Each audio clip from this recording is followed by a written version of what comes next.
Assalamu alaikum. Welcome to Friday Night Live. My name is Zaffar Iqbal, and you're listening to Inspire FM 105.1 FM.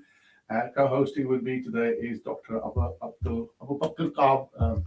Abubakr Cooper. I get it wrong all the time. Abubakr. That's why I resort to ABC. Dr. ABC is with me today. Yeah. Welcome to the show, listeners. Wherever you are in Luton and the surrounding areas, if you're listening from other towns, from our partner radio stations in Sheffield, in Derby, in Peterborough, wherever you're listening. Assalamu alaikum. Nottingham as well. Welcome to the show, inshallah. And if you're listening from around the world on devices and social media, etc., welcome to the show. We're going to talk about a subject which I guess it's a little bit local to the UK. But nevertheless, it's pertinent for people to join. And folks, you'll be pleased. We actually decided to miss out all the stuff with the Prime Minister and Trump and Starmer this week, we thought we'd give you a rest. Yeah, no, because I'm sure you've picked up enough elsewhere. Yeah, it's ban Trump from radio this week. That's right, but he'll be back next week. I'm sure there'll be some headlines that you'll be working with. So anyway, we've got a couple of really important local-ish topics. One is affects Muslims throughout the UK, and the other one, Muslims, I guess, locally around Bedfordshire, Luton, etc. We're going to be talking about them in a minute. We're going to be talking about the Bedford Muslim Cemetery in about half an hour's time. We'll have some special guests, some very dedicated people in Bedford who have managed to sort of secure a Muslim cemetery for themselves. We'll be speaking to them and their experience. But before that, if you've blinked or if you've not looked at the calendar lately, now we're hurtling towards a very important period of the year for Muslims, which is we're heading towards Ramadan. And of course, with Ramadan, as is traditional, we have the traditional discussion on moonsighting, as is tradition every year. Sorry, do you mean the traditional argument of the moonsighting?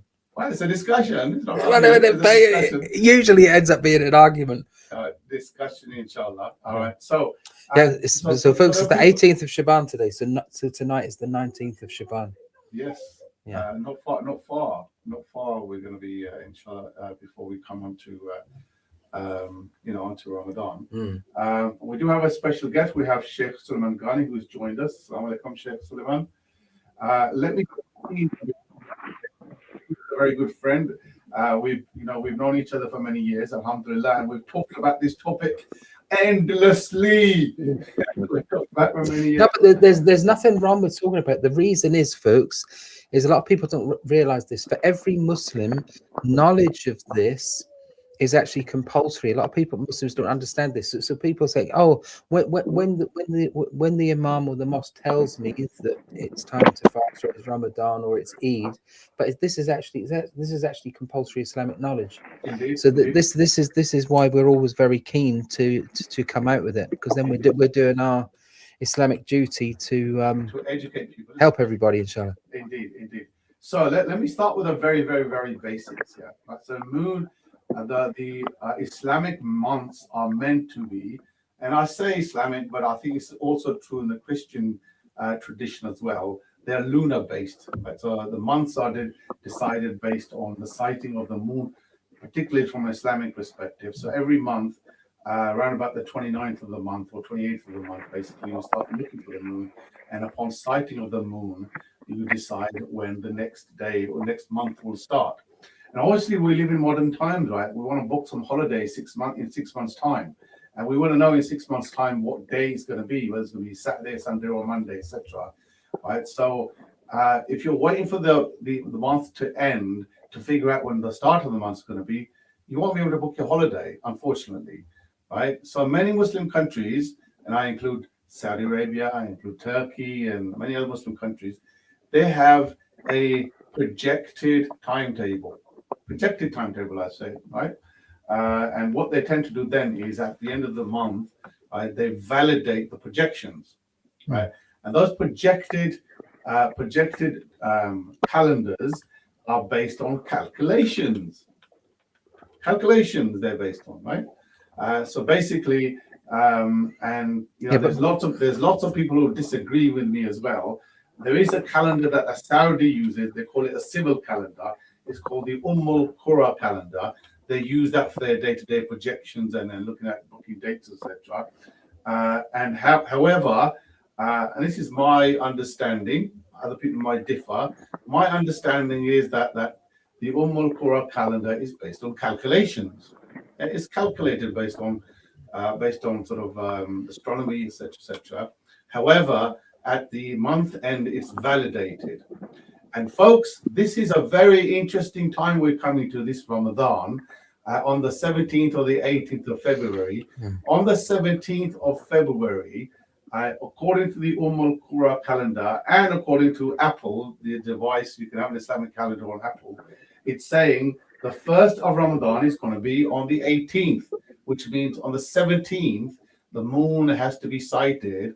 And Dr. Zaffar, you're saying moon is not, it's not possible to see it. Yeah, so a lot of people have difficulty with this. So folks, just a little bit concept. I used to be, I'm retired now, but I used to be a physics teacher. So I do understand all of this. And what a lot of people think on any night, you're going to be able to look up and you'll see the moon. But what people don't get, it's linked to the rotation of the earth, exactly where you're standing on the earth at that time.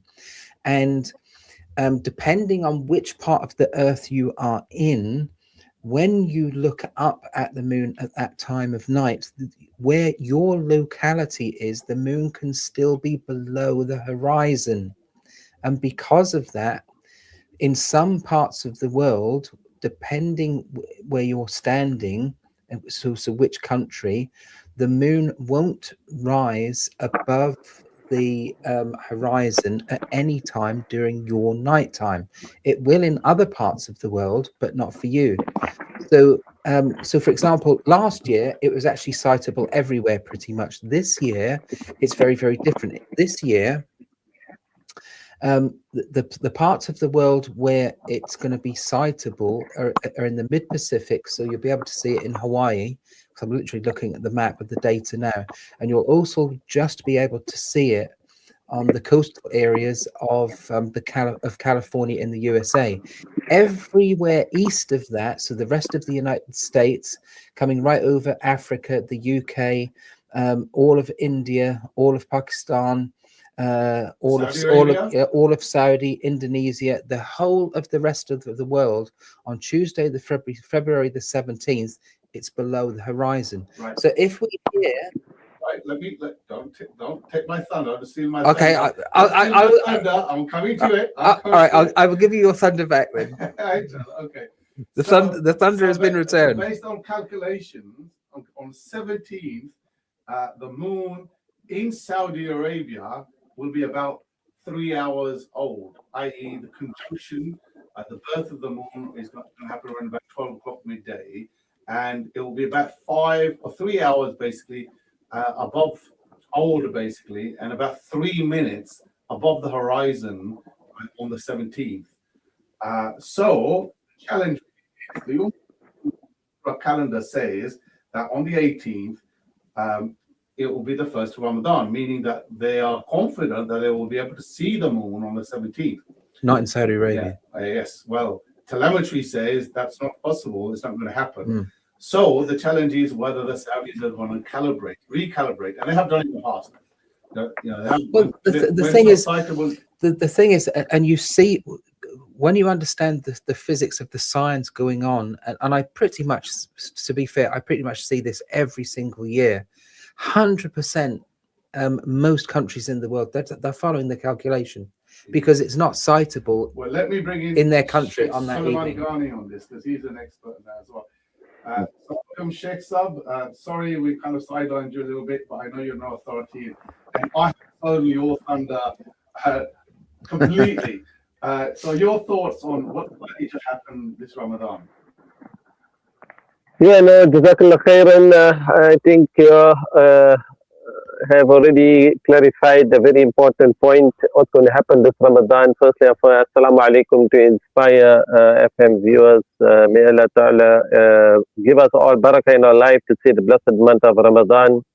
Inshallah. Yes, indeed, as you are pointing out towards what exactly is the issue. You see, what I'm facing as an imam, I've been told that this is a difference of opinion, scholarly opinion, and I'm yet to find any evidence to suggest and to state that that is a valid position to follow the declarations made by Saudi Arabia. When you said 17th of February, subhanallah, you pointed out that the moon at the age at sunset is only 3-hour-old moon. And that is why I feel the discussion should really be, when you say that we are all following the sunnah, all of the fuqaha and the a'imma are unanimous, sumu li ru'yatihi, that you commence your fasting with the sighting of that hilal.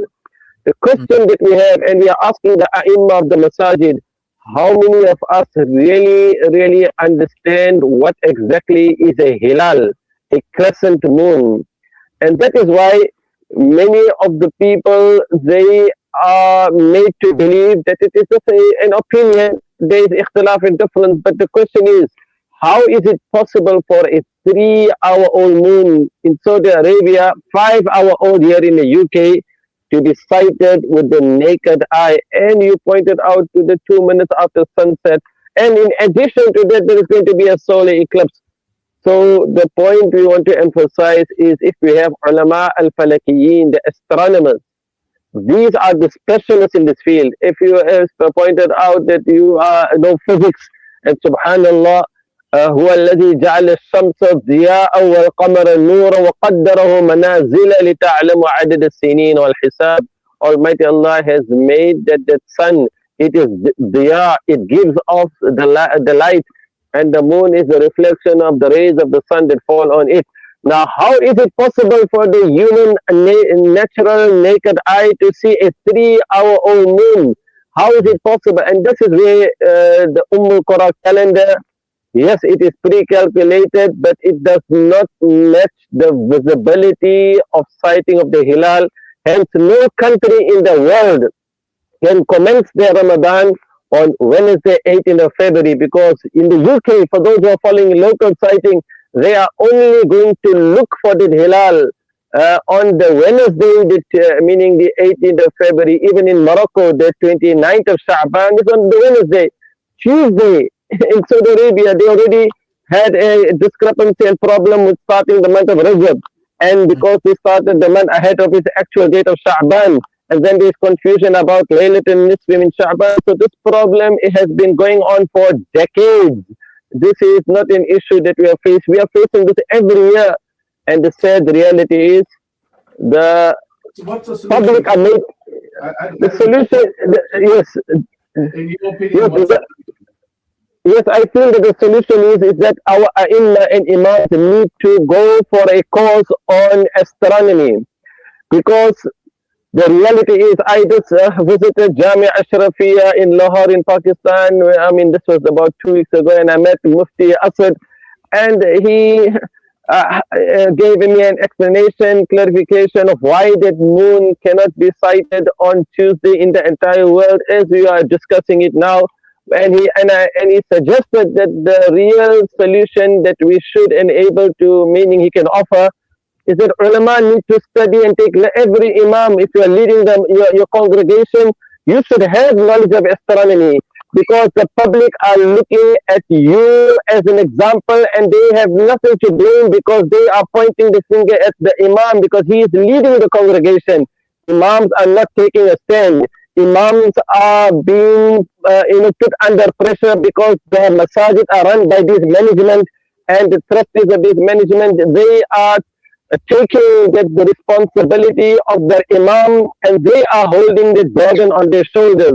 So the real solution is, if imams were united, then we would not have had this problem in the many of the different masajid, because most of the argument I find for those who are going to start their Ramadan on an impossible 3-hour-old moon, solar eclipse, 2 minutes, it is something I just cannot digest. How is it possible you are starting your month of Ramadan when Sha'ban has not ended?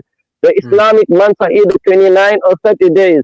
If that hilal is not sighted on the 29 days, on the 29th of any month, for akmilul iddah, you complete 30 days. So there is a narration of the Prophet ﷺ that you should not fast on the day of Yawm al-Shak. Whoever is going to fast on the day of doubt, he has disobeyed Abul Qasimi. He has disobeyed the Messenger ﷺ. So my question to all those who are going to follow Saudi Arabia blindly and the imams in those masajid, how is it that you have that knowledge and you know with certainty Ramadan cannot commence on the day of shak and doubt? How is it that you are allowing and you are continuing and the public are putting pressure and they are looking at that masjid? The only argument I get all the time is we want to follow unity, we want to follow majority. Deen is not based on unity and majority when it comes to matter of ibadah. The solution lies simply Sumu li ru'yatihi wa aftiru li ru'yatihi. Start and commence a month with the sighting of the hilal. So there is not going to be any physical naked eye sighting on Tuesday, 17th of February. So how can you start your month of Ramadan already when we are starting against the Sunnah? Sheikh, I think just to balance the argument a little bit, I know you're very passionate and Okay.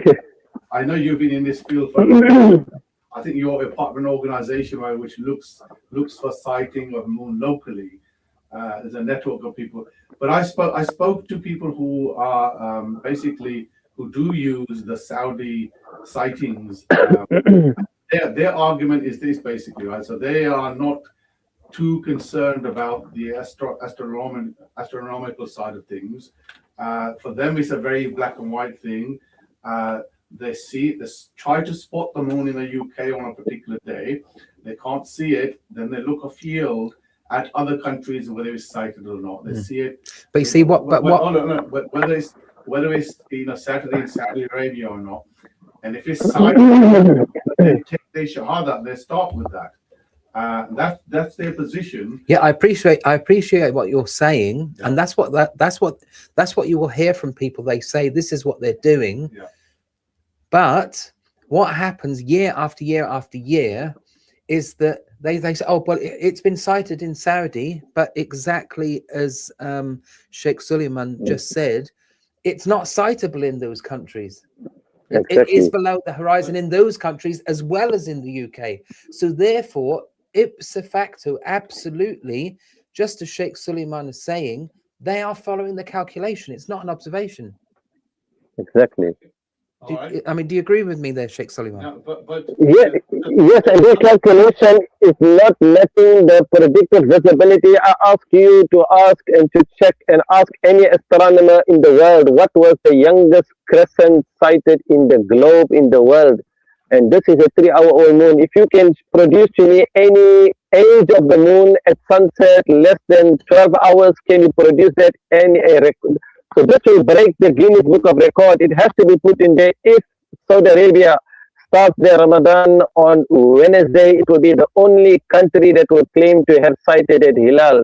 And that is why we are questioning and asking, if you have this knowledge, then the solution is harmony between Ilm al-Falak and Ilm al-Fiqh. The Fiqh says, start the month with the sighting of the Hilal. And the Ulama al-Falak is saying, La yuqbal al-hisab al-qat'i. You cannot establish and use astronomical calculation to start the month, but you can use that which is conclusive, accurate to negate those probable sightings. So we are saying that anyone who claims a sighting on the Tuesday, which is actually 29th in the UK according to local sighting, in Saudi Arabia it will be day 29 because they started Sha'ban before its actual date. And that is why we have this confusion. Why are we blindly following? That sightings in this claim sighting has to be rejected. It cannot be accepted. It is impossible. This is where the unity would lie. Yeah. let me ask you a question that's slightly different perspective, right? And I'm trying to sort of put this question from a person who is rational and thinking about the everyday problems, basically, right?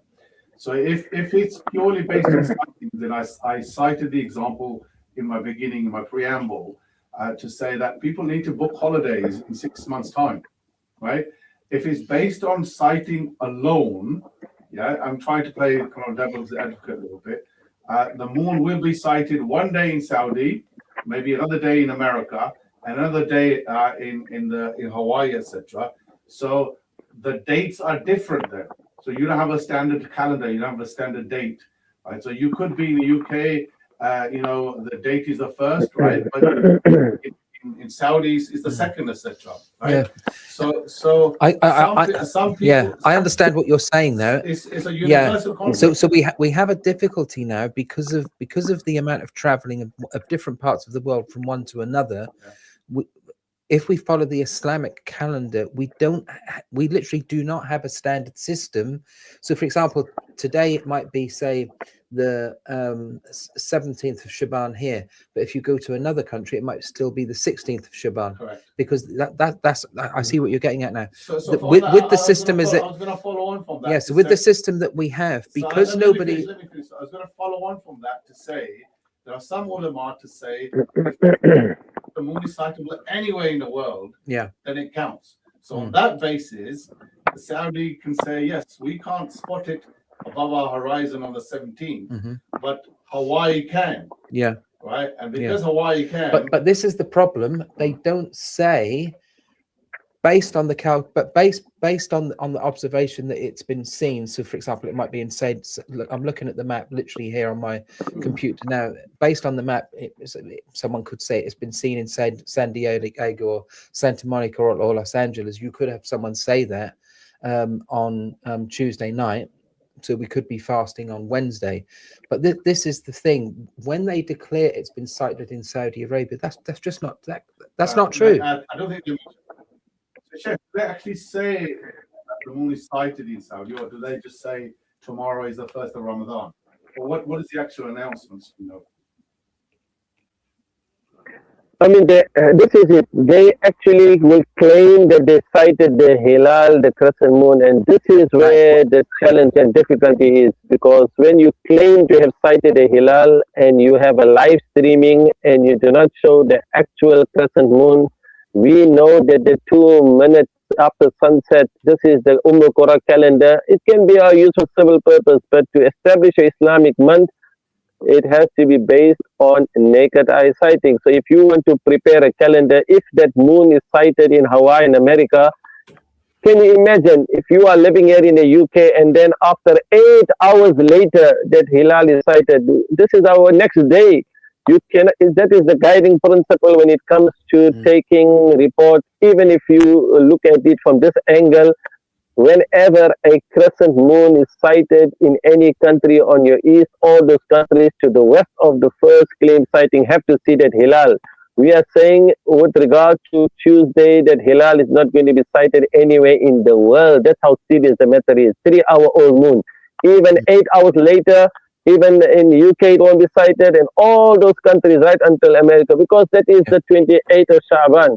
I mean, in Saudi is the 29th. So you're going to have this issue that you cannot take any sightings to the. I'm looking at the map now, Sheikh Suleiman. So what you're saying is correct. It is only sightable in the west coast of California, but I'm looking at the map now. It says visible with optical aid only. So in other words, you need strong binoculars or a telescope. You cannot see it with. And it goes against the logic. You cannot wait. If you are living in the UK, you cannot say, oh, it may be sighted in a country, but you cannot do that because you have to declare it. The month of Ramadan, when it starts, people want to do their Taraweeh. How can you say that you are starting your Taraweeh, but you are saying the moon, and then you're receiving reports 2 o'clock or 3 o'clock in the morning? I mean, it goes against the logic. You cannot do that. And where did you get that this is a global sighting? Because, there's time zones. There's also that needs to be considered. What is your sunset time? When do you get your report? How far is your matla, your horizon? So this is some point that we have to understand, that this issue on taking global sighting, even if you say it is a fiqh discussion, it will not be cited. So why are we ignoring that which is conclusive and accurate? It cannot go against logic. A 3-hour-old moon, when people in the UK are just going to say the moon sighted in Saudi Arabia, they're going to blindly follow. Is this evidence? Yeah, I'm of the opinion that Saudis will actually revisit the position. they'll recalibrate the calendar. I doubt it. Maybe I'm Sheikh, what's your thinking? Will they recalibrate the Qura calendar or not? Yeah, the Qura calendar has been revised in the past about 3 times, so they need to revise this calendar and make it match on a predicted visibility. You see, the current criteria is a gharib al-hilal ba'da ghurub al-shams. If that moon sets even 1 minute after sunset, and the moon is born, that is before the sunset, the iqtiran that takes place, conjunction time, they ignore the age of the moon. So if they bring the criteria, if they bring and prepare a calendar based on a predicted visibility, then you would have found that Saudi Arabia can still have a pre-calculated calendar, but it will match the visibility. This is what we are asking the Saudi government. This is what they need to do. Because the cause of the disunity in the entire global world is because of the incorrect declarations made by Saudi Arabia. That is how serious the matter is. Sheikh, we need to draw this discussion to a close. Listeners, we're going to be back after a short break. Stay tuned. This is an exciting discussion and more exciting discussions to come after the break. Assalamu alaikum. Wa alaikum Salam. This program will continue after the break. Continue listening to Inspire FM. Inspire FM. Inspire 105.1 FM.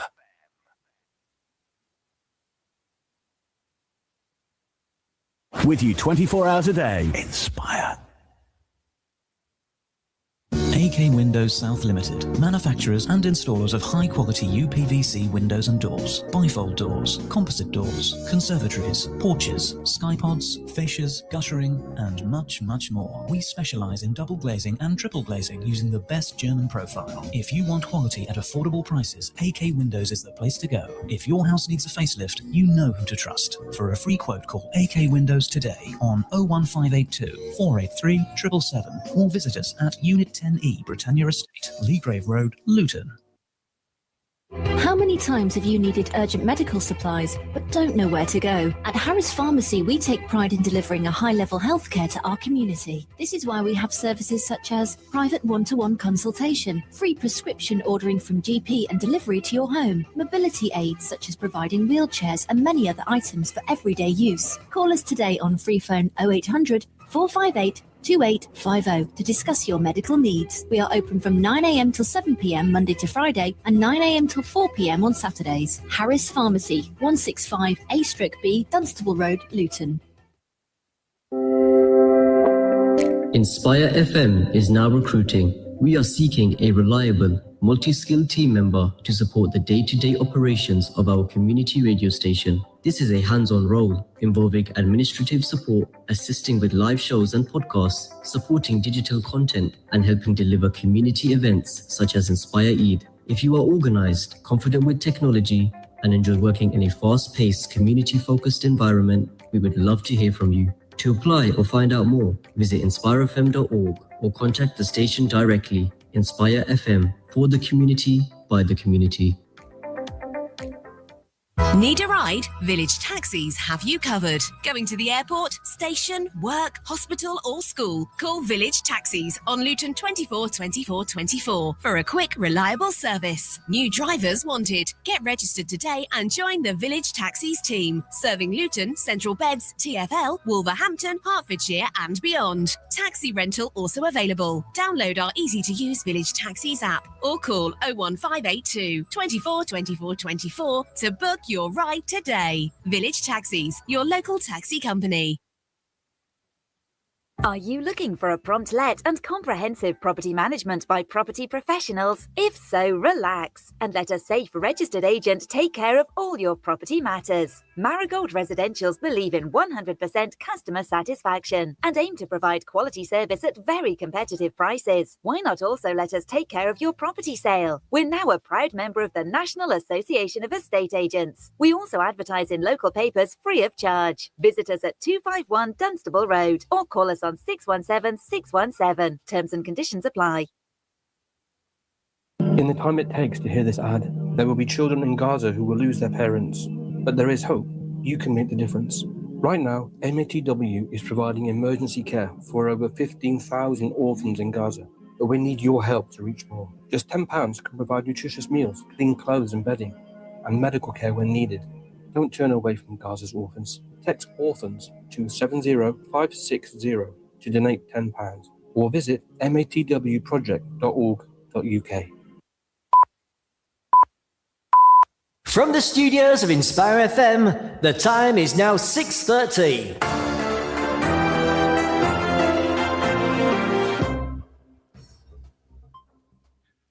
Assalamu listeners, welcome back. You're listening to Friday Night Live. My name is Zaffar Iqbal, and with me is Dr. ABC. We were talking about moonsighting, our favorite topic before the break. And as we always do every year, we talk about this topic and we raise it. Hopefully now the listeners will understand a little bit why there's so much confusion every year.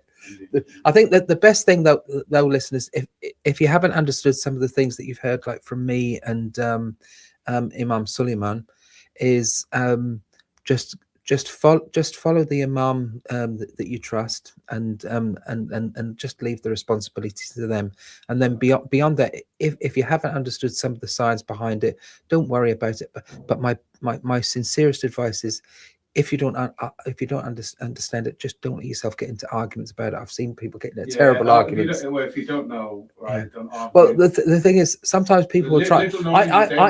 I've had people argue with me quite strongly, and of course I do understand it. But when I realise people are getting rather upset, I just sort of calm down the conversation, and I just let them decide what they want to do. At the end of the day, if someone wants to follow what they're doing and they're comfortable with that, then leave them. And Allah, at the end of the day, as all of the good scholars say, and Allah knows best. Indeed. So we're going to move on to our second topic of the day. We're going to be talking about the Bedford Muslim Cemetery. It's just opened. Yeah, mashallah, this is an exciting initiative. It's a very exciting initiative. Yeah. I mean, for last week? Well, yeah, for such a large town, because obviously Bedford is much larger than Luton, and then for them to now have their own dedicated Muslim cemetery, I mean, that's a big thing. I mean, exactly as you said when we were chatting in the break, it didn't occur to me, because in my head I just always thought of it as the Muslim cemetery.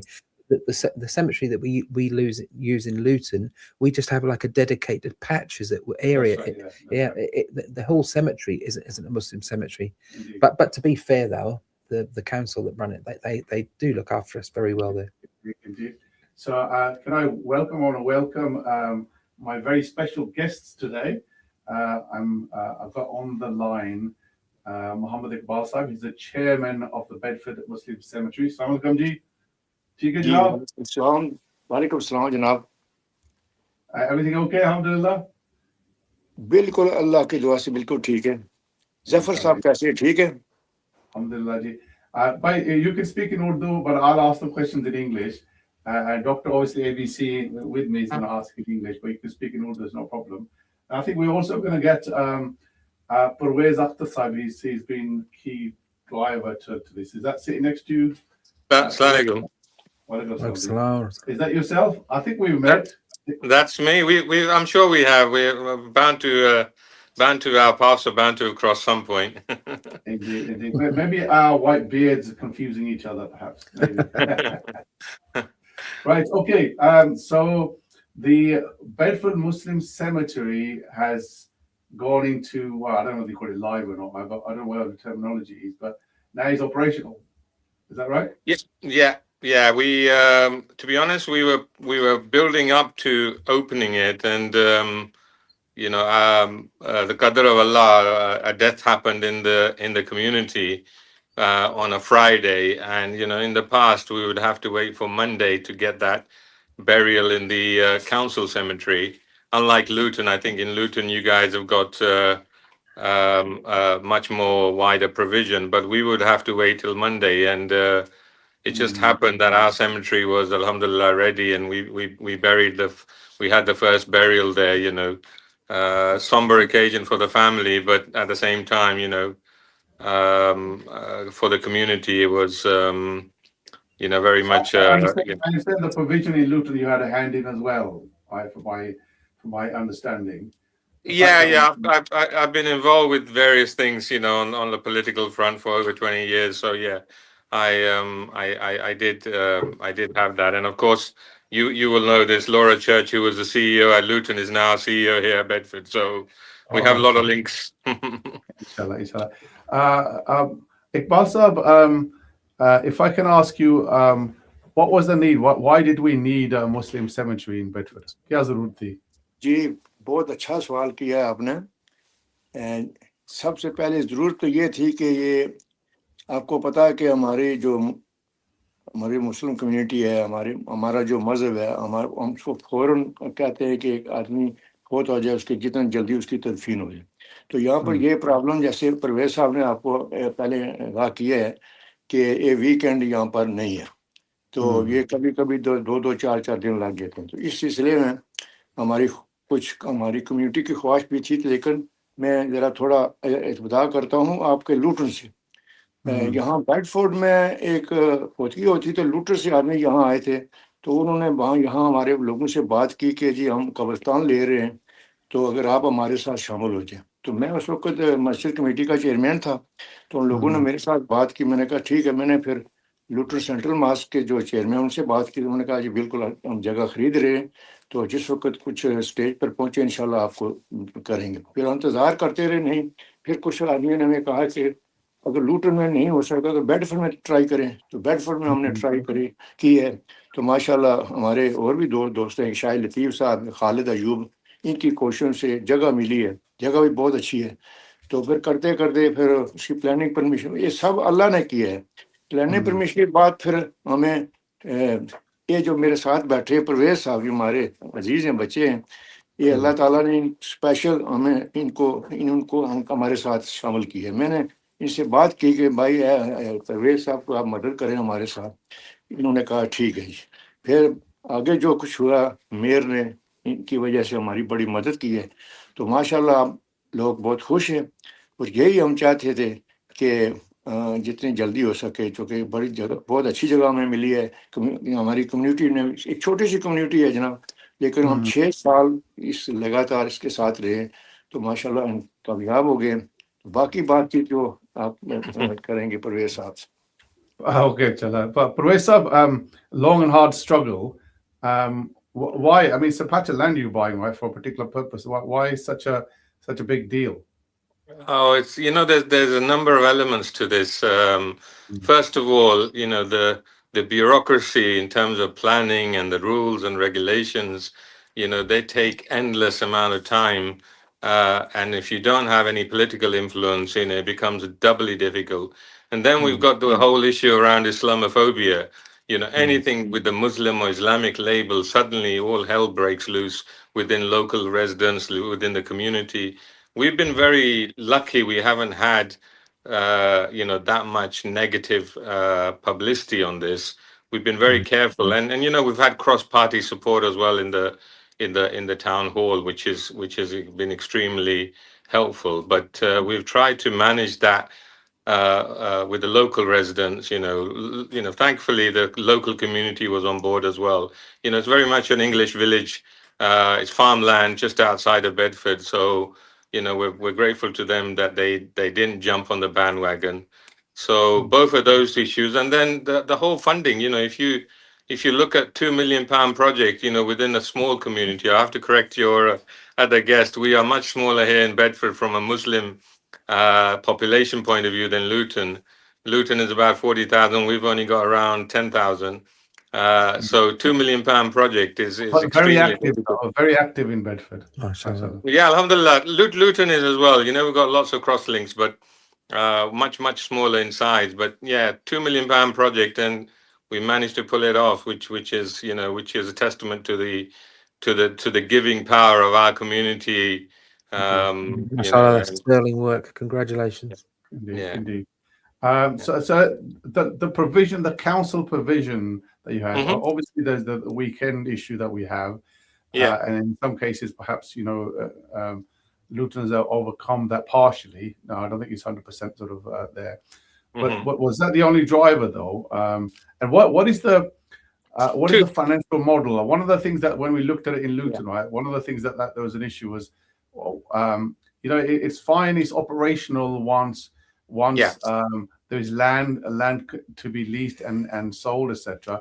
What happens when you run out of land and there's no more income to come? How do you sustain and maintain the project? Yeah, so the financial model, I mean, we were, as Iqbal Sahab was saying, we were lucky that, the local council through the mayor has given us £1 million.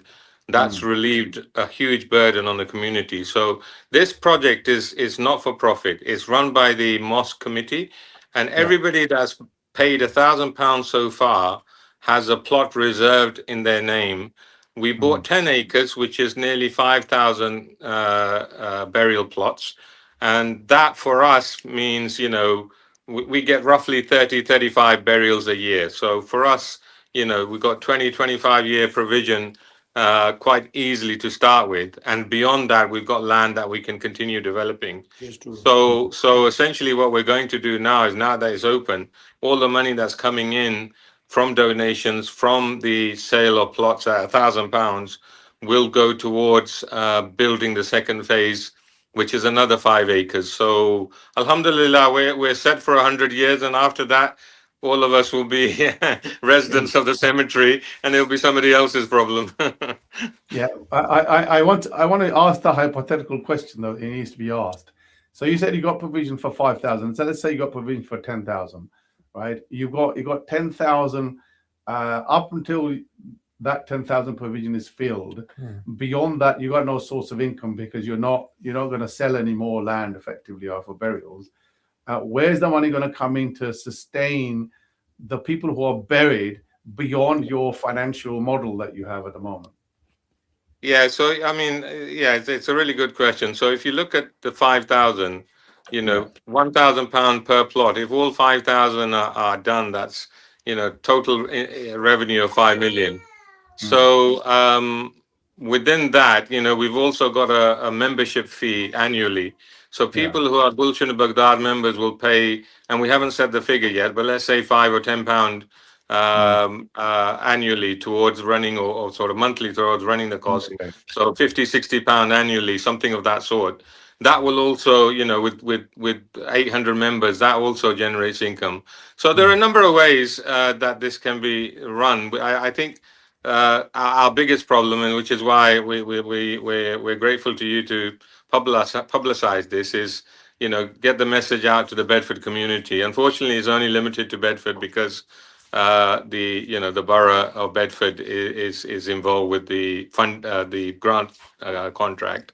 So anybody in Bedford, is Borough Council going to actually do the maintenance as well, or not? No. So this is our project. Borough just gave us a grant with very, very few strings. One of those was that it has to be for residents of the borough and any close relative that lives outside but can prove a link to the borough. So that's the only condition they put on us, but it'll be run by us, maintained by us. Rules will be set by us. Is for Muslim burials only. We're quite categorical on that. And indeed, and it's the central masjid who is actually, I don't know whether you call it the ownership, right? But who's the only entity of the cemetery? Yeah, go. Yeah. I know masjid owner hai. Belong to Masjid, Central Masjid, Masjid Gulshan Baghdad. It's property of Masjid Gulshan Baghdad, and they signed on the deed here. Mashallah. Mashallah, that's very good, mashallah. In terms of, I guess the sorts of provisions that you will provide. I know some of the cemeteries in, other places provide different types of burials, different types of cover, and provide, flowers and all. What sort of, is it just burial, or are you gonna, go into sort of additional, a place of peace type of an arrangement where people can it's very much have a maqbara and somewhere to sit and all of that. It's very much a combined thing. So we've got a separate, garden seating area we're we were quite thorough in making sure, you know, when people visit there, you know, they feel very you know, sort of welcome and open, and it doesn't feel like a graveyard. It feels more like a park. So that was that was our sort of architectural theme, if you like. And the burial provision, we're quite categorical. It has to be as per Islamic Sharia. So, you know, we're not going to allow maqbaras or anything like that. It'll be a standard grave, standard headstone. Everybody will be the same, rich, poor, you know, exactly the same headstone, exactly the same layout. And the burial will be as per Sharia, you know, and there's different ways that's, you know, interpreted in the different mazhabs. And in terms of what you're looking for, I guess, from projecting, one is it's great that you've actually got this project, and it's great that people know about it. And unfortunately, people of Luton, although they'll be listening now, they'll be thinking, oh, you know, we're going to be excluded out. Let's move into Bedford or something like that, just to make sure we get a plot. What are you hoping to I guess? Yeah, so we're working with, to be honest, we're working with the National Burial Council. You know, this is the Islamic body that looks after burials across the country. We're working with them, you know, and Peterborough are looking to acquire some land. I'm sure Luton will be looking. So wherever we can help with the model that we've used here in Bedford, we will. And I think, you know, it's one of the key things that our community needs, because, you know, day by day, things are getting more difficult. Land is becoming short. Burial space is becoming short. You know, there's talk about double burials. There's talk about, you know, during COVID, I don't know if you remember, they were saying, you know, we need to cremate bodies. And, you know, God forbid if something like that were to happen again in Bedford, we won't allow that, because it's our own burial site we can use. So it's that kind of thing, you know, at a national level, and plus all the right-wing issues that are cropping up more and more. We don't know what councils will be forced in, you know, in terms of provision. So I think this is going to be a very important issue for the Muslim community, and we're working with Umar from the National Burial Council to see how other communities can also, you know, benefit from our experience. So what have you done from a security perspective, I guess? If you're obviously there is a threat from right-wing people, right? Yeah. So what have you done for that? At the moment, we've got CCTV and fencing and locks, but at some point we'll have a site manager as well, and you know, we'll beef up security as the grave, you know, as burials obviously become, you know, more and more burials start happening. So it's in the process. We've got first stage security, but we've got to go second and third stage, because we're fully aware of the discretion that can happen. Especially when it's you know, when the label or Muslim is associated with a graveyard. I mean, speaking to some colleagues in Bedford, one of the issues that you had with the provision, the council provision, and I remember having a conversation about this some time ago, was that the land was liable for flooding. Have you been careful in terms of choosing the location so that that element is dealt with? ये जो जगह हमने ली है, पहले लेने से पहले हमने इसको टेस्ट किया है। ये 6 फुट तक इसको हमने डिग किया, कोई पानी नहीं है। ये ऐसी जगह बहुत फ्लैट, पानी इसका सारा चला जाता है। कोई फिर बाद में जो इसका सर्वे हुआ है, उन्होंने भी पास किया कि कहीं से पानी नहीं है, लेकिन जो दूसरी हमारी नॉर्थ रोड सेमेट्री है, वहाँ पर पानी है। मैं वहाँ पर भी काम करता रहा हूँ कमेटी के साथ, मुझे पता है बड़े अच्छे तरीके से।